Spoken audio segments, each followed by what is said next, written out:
Jill, it's Frank. How are you this morning? Oh, I'm feeling a little better. How are you? Well, I haven't had a lot of sleep, but things are beginning to come together and make some sense. Well, then you're making more progress there than I have. After you left, I finished up here at the office and went by Ryan's. Da was downstairs, and I told him the whole story. And that's when it started to be real for me. Edmund is my son, and Edmund is his grandson. What did Johnny say? Well, pretty much what you'd expect. He was happy at the idea of Edmund as his grandson. And he was sad that you had been lied to and had to handle this whole thing by yourself. He wanted to take Seneca apart. But he also understood how different it would have been for both of us if Seneca had told you the truth when he found out about the blood types. Oh, Frank, I wonder about that. Maybe it was too late for us anyway.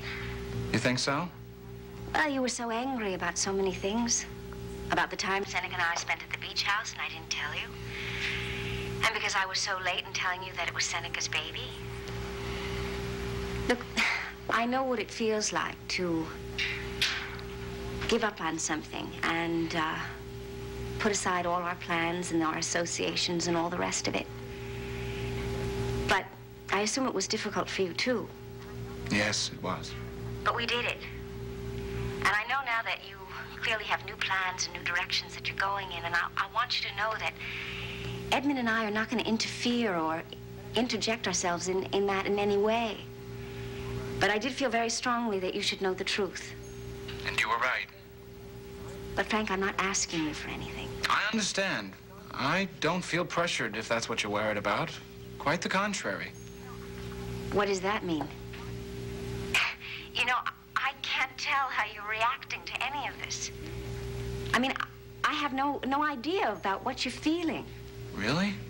No sense at all. Regret, above everything else. And then I think, too, that... Go on. Was that your doorbell? Yeah. Look, just wait 1 second, okay? Sure. It's probably a delivery. Oh. Is this a bad time for a visit? Oh, no. No, I'm so glad to see you.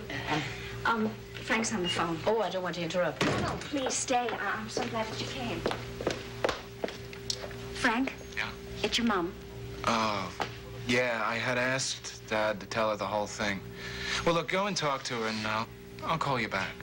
Look, I want to finish this conversation at some point. I'm not sure there's much left to say, Jill. Regret? And beyond that? A great sense of loss. And sadness. Yeah. But go and see Mom. I'll tell her I'll be around this afternoon, okay? All right. I'll talk to you later. Okay. Bye-bye. Bye. Well?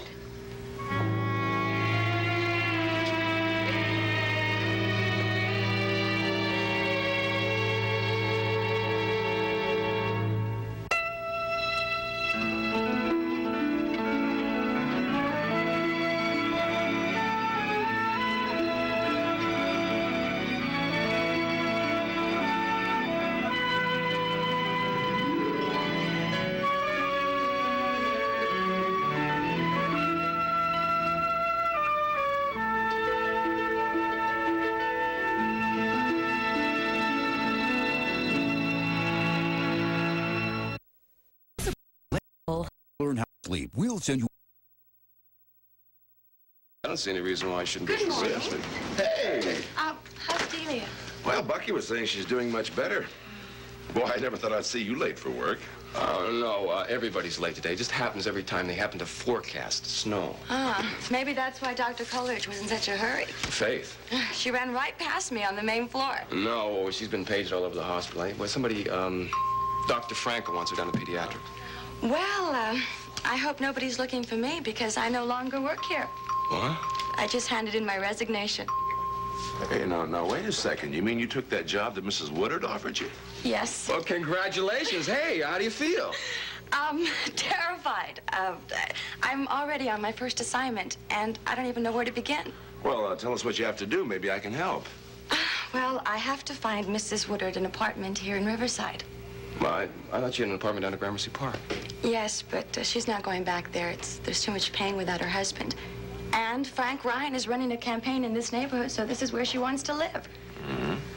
Do either of you know what an established broker is?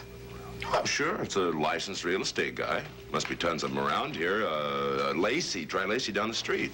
Well, Mrs. Woodard wants me to find the best broker and look at the best apartments and then choose 3 for her to look at. Well, I don't know about the best. I know Lacey's honest, if you can count on that sort of thing. What kind of rent is she talking about?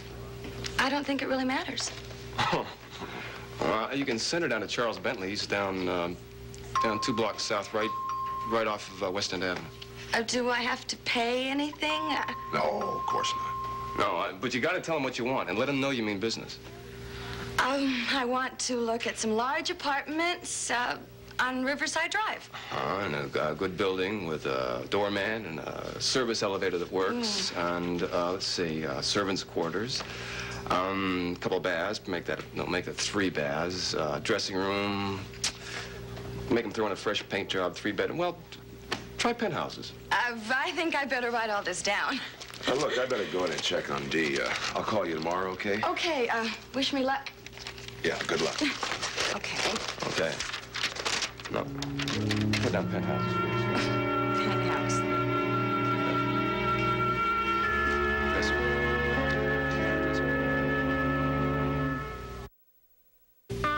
What can I say to you, darling? Except how sad I am for all the sorrow and the confusion.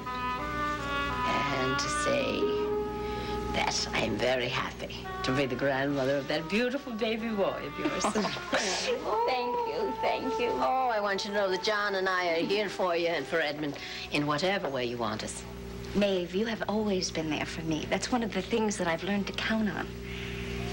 But it is so good to know that you're going to be there for Edmund, too. Oh, we would have been there for him anyway. He's your child.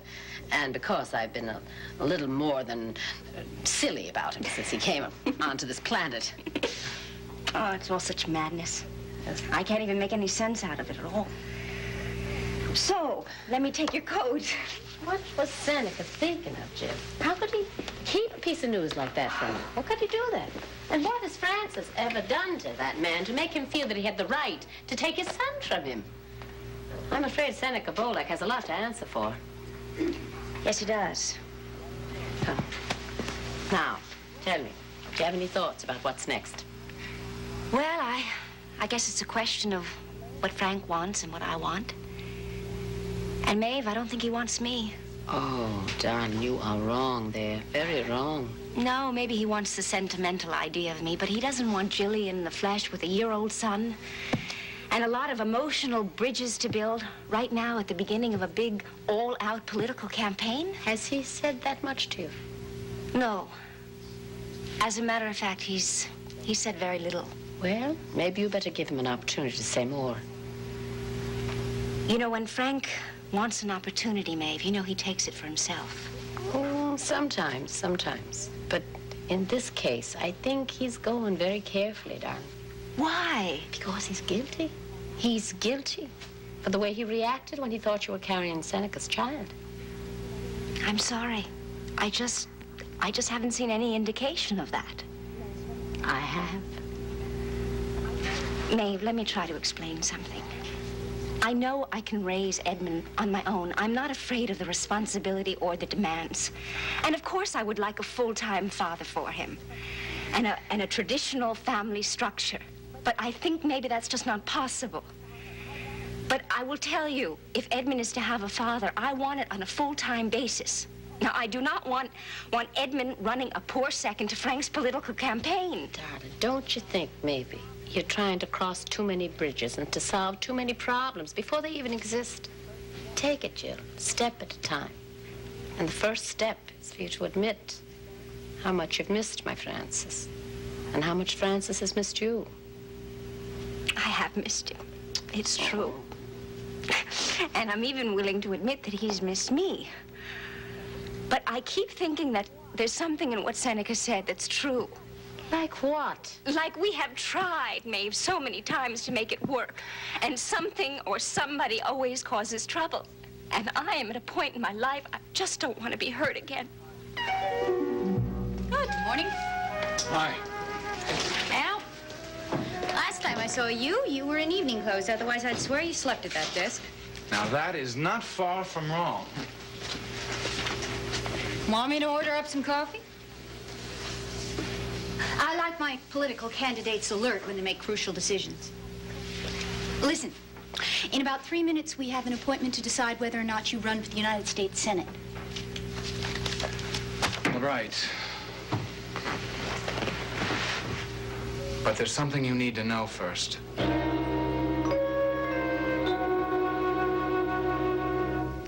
6 degrees of water. Wait. And a lot of information packet. Mesothelioma patients call now. 1-800-99-LAW-USA. Pat, I am so glad to see you. You've been on my mind a lot the past few days. Like 2 and 3 times a day. Telepathy. Is that so? I told Frank the other night that I've been wanting to call you, but... But what? I was scared. Scared?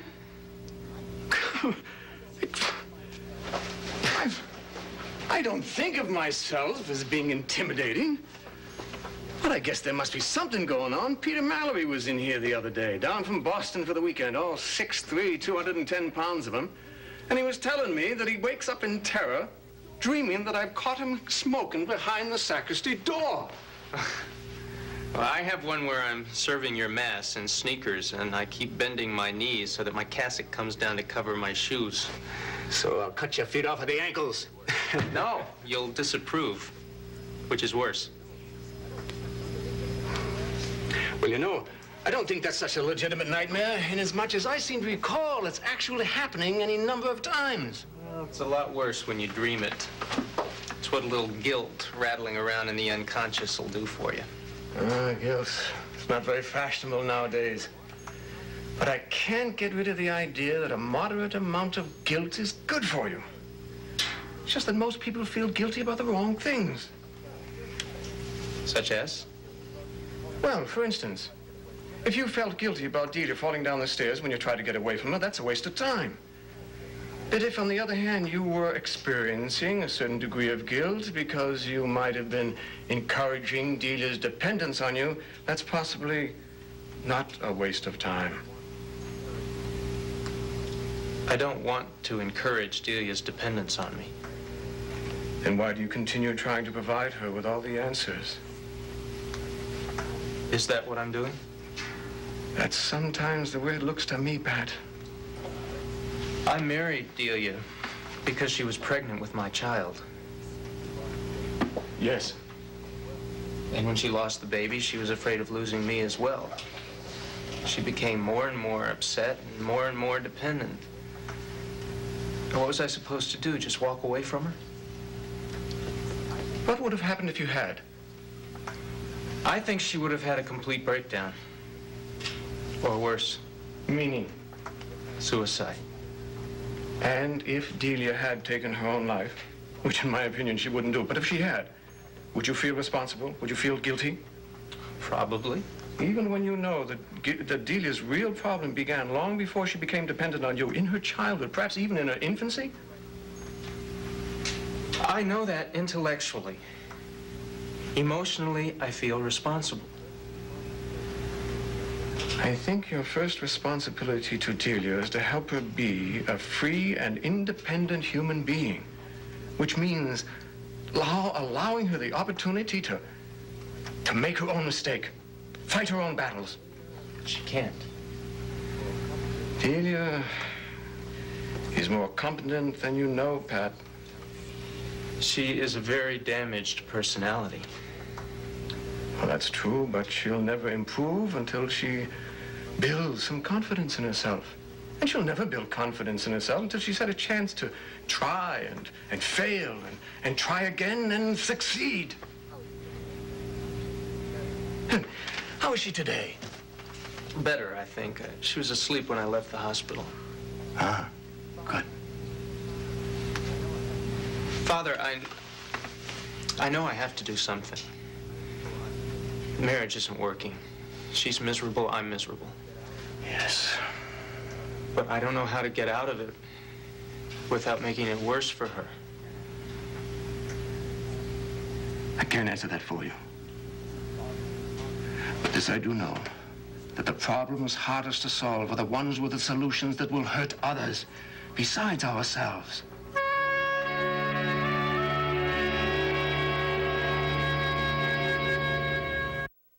Next, see in less than 20. All right, let's hear it. I'm not sure how this will or will not affect your plans. But some time ago, Bill had asked me if there were any skeletons in my closet. Anything at all in my background that could cause trouble in a campaign. He not only asked you, he had Royal do an in-depth report. Well, I told him at that time that there were no surprises. That my problems with Jill and Delia were all part of the record. And all resolved. You're divorced from Delia, you're no longer involved with Miss Coleridge. Not quite. Meaning? Jill has a son, Edmund Strong Coleridge. Her child by Dr. Bolyak, yes. Her child by me.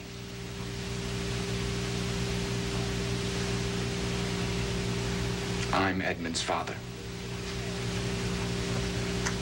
Did this fact just somehow slip your mind, or did Miss Coleridge neglect to mention it to you? No, Jill just found out about it herself. Forgive me, I'm finding this ever so slightly difficult to follow. During the summer Edmund was conceived, I had gone back to Delia. I was making a final effort at saving the marriage. Jill and Seneca spent a few days together out at her beach house in August. When she came back, Jill experienced a number of symptoms which her doctor later believed indicated that she was pregnant. Now, a few weeks later, I left Delia, and I withdrew from the congressional campaign. Jill and I began living together. And that fall, she realized she was pregnant. Now, Dr. Wolf estimated the time of pregnancy had begun in August, which would have meant the baby was Seneca's. Except that Dr. Wolf was wrong. And I am Edmund's father. How do you know? Edmund carries a subtype in his blood which could only have come from me. How did they discover that? Seneca found out when Edmund underwent surgery last April. He just didn't get around to telling Jill about it until a couple of days ago. And now she's told you. That's right. Jill isn't asking me to acknowledge the baby or to have any responsibility for Edmund or her. Not as of this moment. Not now. Not ever. Then why did she tell you? Because she doesn't like lies. And she's had enough of secrets. All right. So, who else knows? Her family and mine. No one's going to put an announcement in the papers. What are you going to do? I don't know. What do you want? What I want is for Jillian and me to get back to where we were that summer. Which is one, impossible, and two, not what Jillian wants. She won't marry you? No. Any chance she might marry Dr. Bolak? Anybody else? No. No, I don't think she'll marry Seneca now, although anything's possible. And I don't know of anyone else. So, what do you think? Personally? Sad. So very sad. I really am sorry, Frank. Thank you. Politically, well, it's delicate. Not impossible, mind you, but definitely delicate. Clearly, at this point, the best thing to do would be, I guess, to marry Miss Coleridge quietly, take little John home, and then if in the middle of the campaign somebody comes up with the fact that you married Edmund's mother when he was a year old, answer is so what? You're happily married, you have a beautiful family. That is not going to happen. All right. Right. Viable alternative. Marry Miss Coleridge off to Dr. Bolak or whoever, and hope that nobody from either family mentions Edmund's paternity in the presence of the opposition. And I don't think that's going to happen either. That's a pity. You know, it might be the best choice in the end. Why? Is that way, my friend. You are a young, handsome, unmarried candidate with a troubled romantic history about which you are perfectly candid. You have a demented first wife, and the love of your life married somebody else. That's very marketable, Councilman. Hey, do me a favor, will you? Certainly. Whatever you do, talk to me first, huh? All right. Look, I know you don't want to project an image that is anything other than honest, but you don't have to sabotage yourself either. No.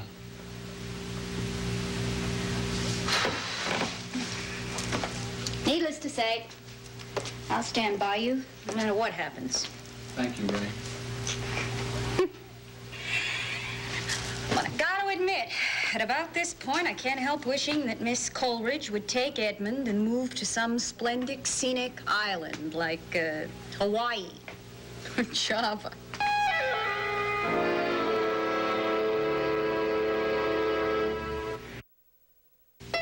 Spend breakfast in bed with SoapNet. Sleep in, curl up, and check out with back-to-back episodes of One Tree Hill and Beverly Hills 90210. Breakfast in bed, 7 a.m. to 2 p.m. every Saturday and Sunday on SoapNet.